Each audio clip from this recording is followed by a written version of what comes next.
Hi, I'm Jim McLennan. As you may have guessed, we're on the Bow River downstream of the city of Calgary in southern Alberta. And we're going to spend some time fishing the bow, hopefully catching some more fish like that on dry flies. We'll also show you some other techniques that you can use to fish these big Bow River browns and rainbows. We're also going to spend some time on two other Alberta streams that you may or may not have heard about. We're going to go down and visit the Crowsnest River in the southwest corner of the province, where we're really going to work hard and do some nymphing and hopefully try and catch some big crow's nest rainbows. And then we're going to spend some time on a little spring creek about 2 hours north of Calgary called the North Raven River, where the fish are not as big, but they're very tough because it's a really clear, slow little stream. So I hope we can find some more fish and have some fun.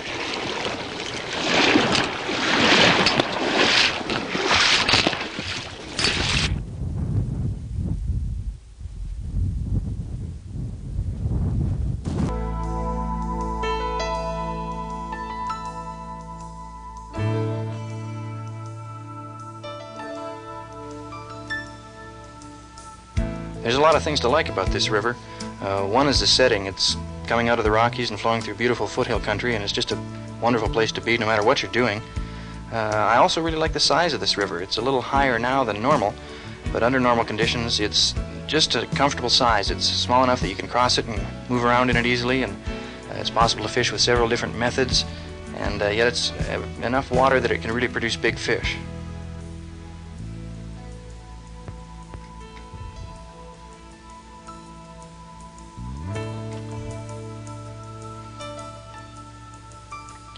Nymph fishing is really getting popular these days, and there's a lot of different ways you can do it.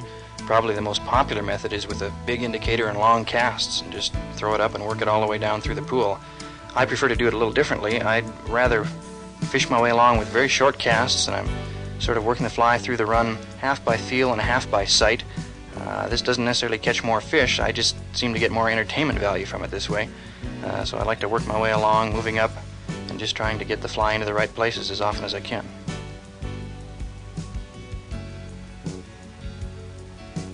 The last question you have to ask yourself, of course, is where do I cast the fly?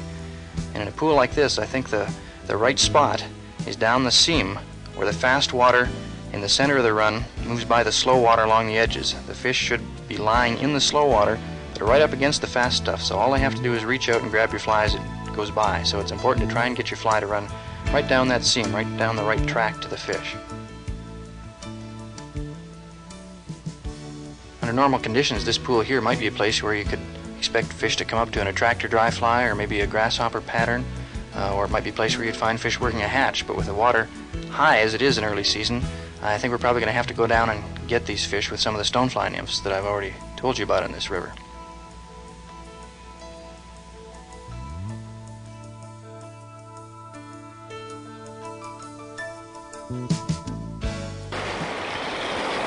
There's a fish. Oh. Maybe I ought to sharpen the old hook here. That one felt like a trout. I checked the hook a minute ago, but I just missed two fish. So I'll touch it up. A hook hone is one of the things that people most often neglect to use and carry. And I think it's very important to have your hook sharp, because not very many of them are sharp enough as they come out of the box.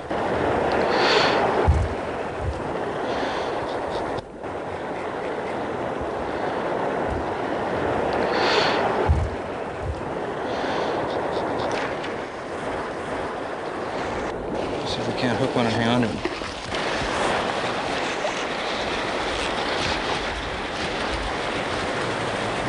There's one. I think it's a whitefish. Probably land him.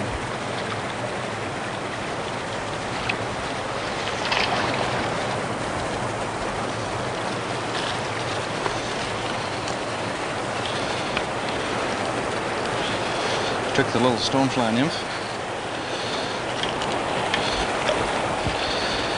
I'd rather catch trout than whitefish, but I'd rather catch whitefish than nothing.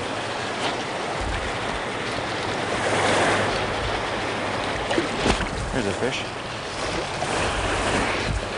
That's a rainbow.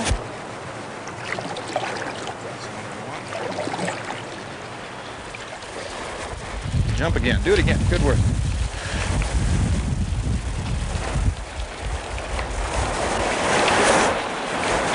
You can just, the difference between the trout and the whitefish is amazing. As soon as you hit them, the trout just gets so mad, and you just can't horse them in like you can the whitefish.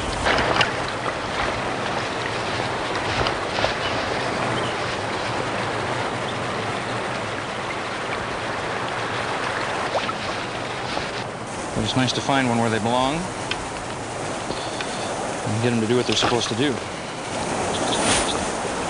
I've got a little insect net that I carry in the back of my vest, and I use this to sample the insect life that's in the stream I'm fishing. And I've done it a lot of times in this river, so I think I got a pretty good idea what's here. But it's a very good idea to do this before you start fishing in a new stream, because if you don't have any idea what kind of insects are there, you're going to have a hard time choosing the right fly. So I'm just going to put this down in the water and turn over some rocks with my feet and see what we can catch. In this sort of medium-sized gravel, I'd expect to find a lot of mayfly nymphs and maybe some caddis. Could be some green drake mayflies in here. Oh, there's lots of stuff. Let's go over to the bank here and take a look and see what we got. This is some of the insects that we got in our sampling of the gravelly run behind us. And there's some fairly important insects here. This right here is our western green drake. This is a big mayfly, both as a nymph and as an adult. You can see these are getting ready to hatch. That wing case is very swollen, and probably sometime within the next week there will be adult green drakes around. Here's a fly that you can use to imitate it, just a peacock curl thorax and a dubbed abdomen. This is the insect that this river is most famous for. It's the nymph of the giant stonefly that we call a salmon fly. These live under the rocks in areas of the current or areas of the river where the bottom is primarily large rocks and boulders, and where the current is fast. They live either 3 or 4 years in the nymph stage, and when they're mature, they migrate to the banks of the river by crawling to the edges, and they get out on the rocks and on the vegetation, and their wing cases will split here, and out will step the adult salmon fly. And you can get some pretty good dry fly fishing after that's happened when there's some adults around and when they come back to lay their eggs. But if you can be on the river when these nymphs are migrating by the thousands from the middle of the river or from under the rocks in the river to the edges, you're going to have some really good fishing, because a lot of them get knocked off the rocks, and they're poor swimmers. When they get knocked loose from the rocks, they just drift with the current. And the fish will see a lot of those during that migration and will be looking for them, and you can get a lot of good fishing then. This is the other important stonefly in the crow's nest, the golden stonefly. These guys are active, as you can see here.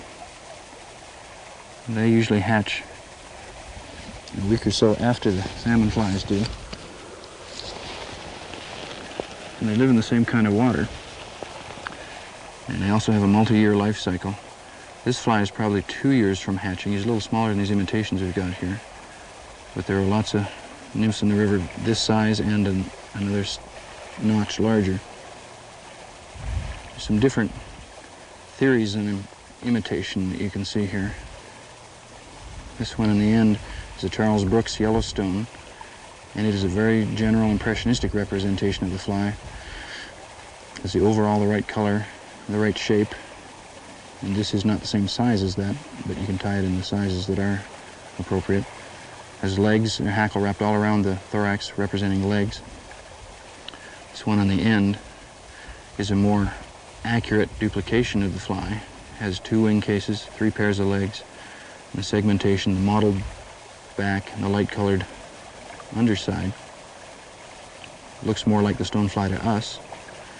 And here's a fly that is a little bit different. It has the mottled top and the light underside, but it has, instead of accurate representation of the legs, it has ginger hackle, stiff ginger hackle wrapped through the thorax.